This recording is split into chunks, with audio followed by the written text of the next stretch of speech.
Dirigido por Deus e com muita sabedoria, o irmão Swaggart reuniu esses comentários bíblicos para ajudar os crentes. Os comentários da Bíblia, elaborados por Jimmy Swaggart, podem ser considerados um dicionário bíblico, uma enciclopédia bíblica. Com esses recursos, você terá a oportunidade de se aprimorar. Para fazer o seu pedido, ligue ou visite o site.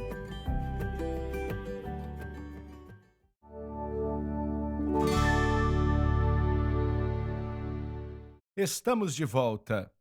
Algo é certo, continuando de onde paramos antes do intervalo.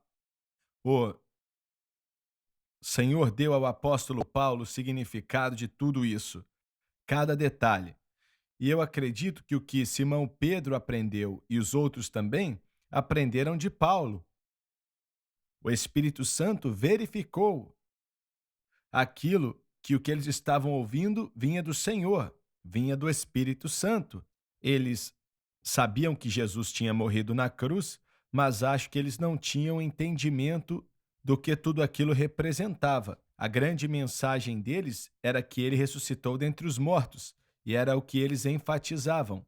E reforçando quão importante era esse assunto do Messias judeu para Israel. Quão importante era aquilo? Era tudo.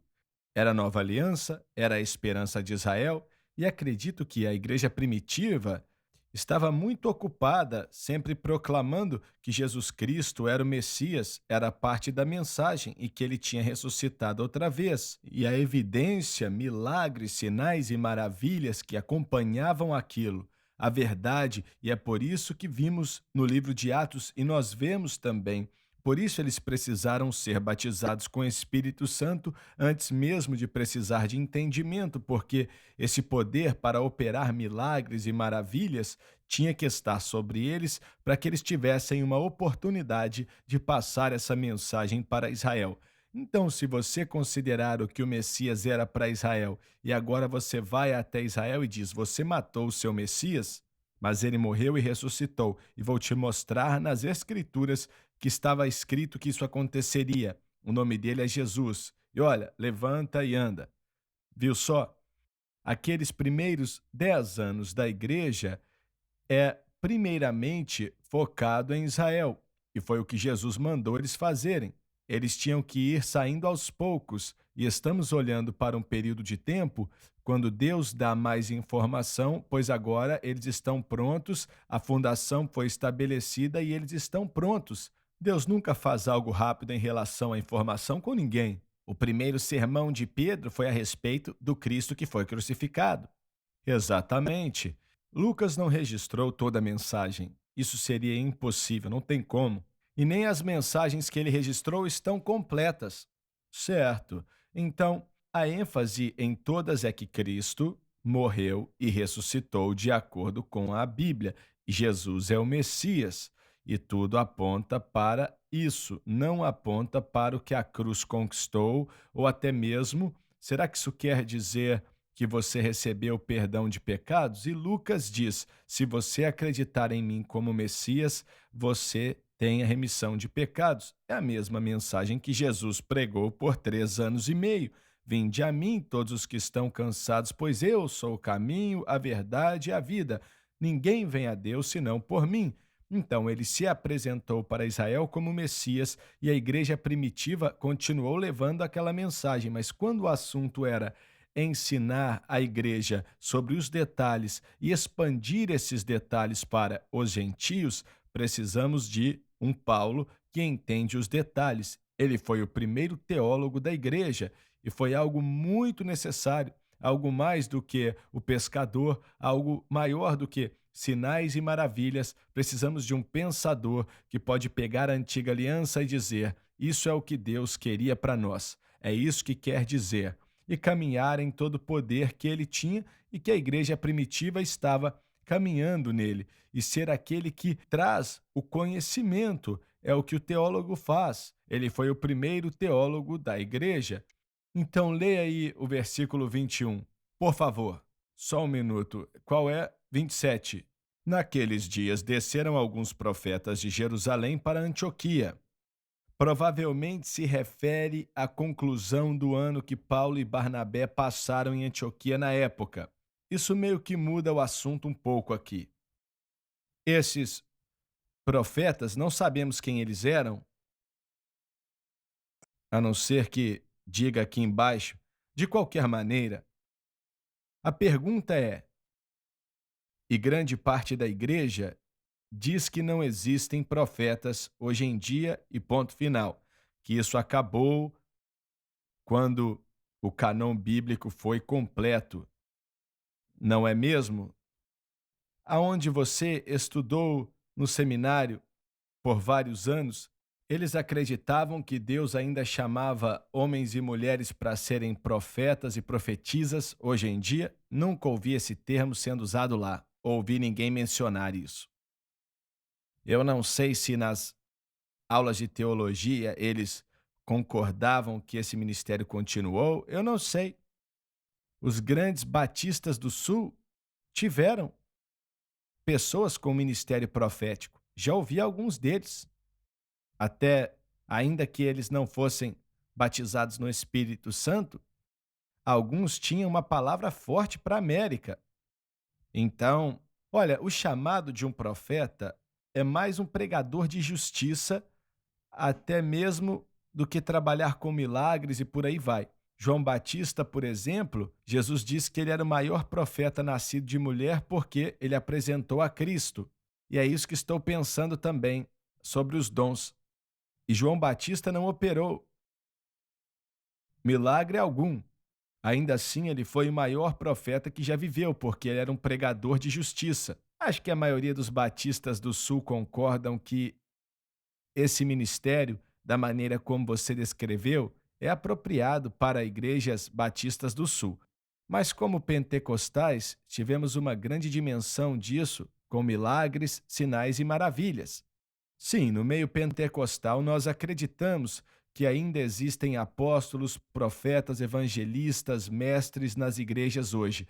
Cremos que Deus ainda está chamando pessoas e colocando eles nesse lugar específico, seja onde for. Mas, às vezes, tem sido abusado com as pseudo-escolas que ensinam pessoas a serem profetas, e vocês já ouviram falar disso. E isso não vem de Deus, para ser bem sincero. Eles dizem que pessoas dão a si mesmo o título de profeta, quando não existe evidência de que isso é óbvio na vida e no coração deles. Quando vou a certo país, muitas vezes o apóstolo, ou o bispo, ou os profetas me encontram e tal. E no culto das igrejas, irmão Suega, já estive nelas e sei que você também já viu. Eles chamam as pessoas para frente, 30, 40, 50 pessoas até o altar, e o profeta que está ali naquele dia vai até cada pessoa, impõe as mãos sobre eles e profetiza: você vai ser um rei, você vai fazer isso e aquilo, aí vem o próximo. Você vai ser isso, profetizando coisas individuais, e isso não é bíblico.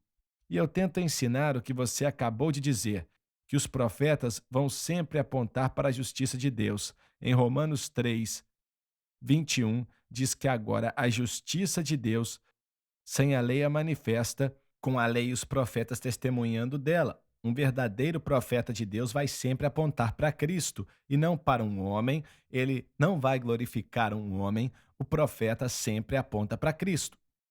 Na época era o Messias que viria e hoje apontam para Jesus. E João Batista, ele não via muitas coisas no futuro. Ele dizia: eu batizo com água para o arrependimento, mas virá um mais poderoso do que eu, que batizará você com Espírito Santo e com fogo, e que traz a pá em sua mão, etc, etc. E eu estou tentando pensar, mas acho que foi a única declaração que ele deu profética no sentido de dizer como seria o futuro. Você pode imaginar o que estou dizendo? Pegar um culto e enfileirar 50 pessoas na frente do altar. Você já viu isso, Lauren? E um atrás do outro, eles vão descendo a fila. Já vi umas 1000 vezes nesses países.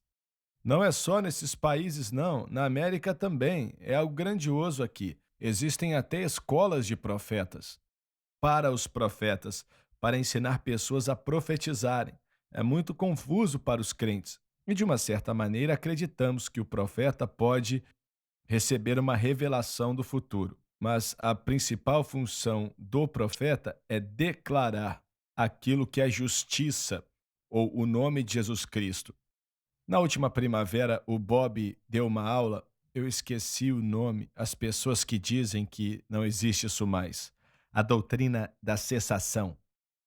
Não é só em meio aos batistas. Primeiramente, são batistas, mas também tem os presbiterianos, metodistas, luteranos, reformados, que se encaixam nessa categoria e creem na doutrina da cessação, que diz que os 5 ministérios existiram na igreja primitiva, mas não é assim hoje em dia.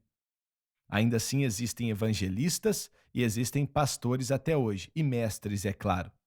Mas, tradicionalmente, até mesmo os batistas do Sul, os batistas como um todo, na verdade, não acreditam em apóstolos ou profetas. Eles não usam a palavra, usam evangelista, pastores também e mestres também. Mas apóstolos e profetas, não, porque acreditam que isso acabou com a igreja primitiva. Mas ainda existem pessoas no mundo hoje a quem o Senhor tem colocado eles no lugar de profeta. Eles ocupam essa função e Deus usa eles. Podemos até dizer que a maioria deles, ou qualquer um deles, não se autodenominam profetas. Não dizem, eu sou profeta, não é? Só os falsos entregando cartões de negócio. É, rapaz, é verdade. Obrigado por estar conosco hoje. Não perca o próximo programa.